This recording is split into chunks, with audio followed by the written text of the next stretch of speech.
Hello ka Pinoy Text, magandang araw po sa inyo lahat. Welcome back sa Pinoy Text channel.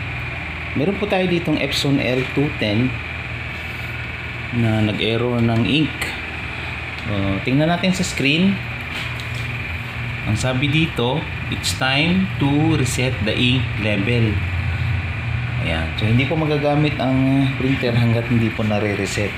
So paano po i-reset? Ganito lang po.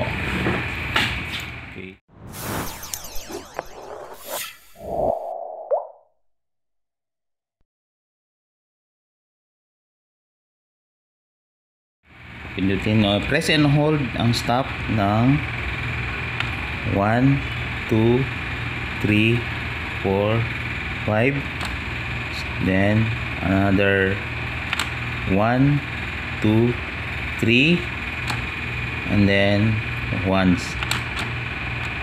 Okay, so yun, cancel na po, pero make sure po na naka-on sa taas o kaya ready for printing, kasi pag sa baba ito yung naka-transport mode.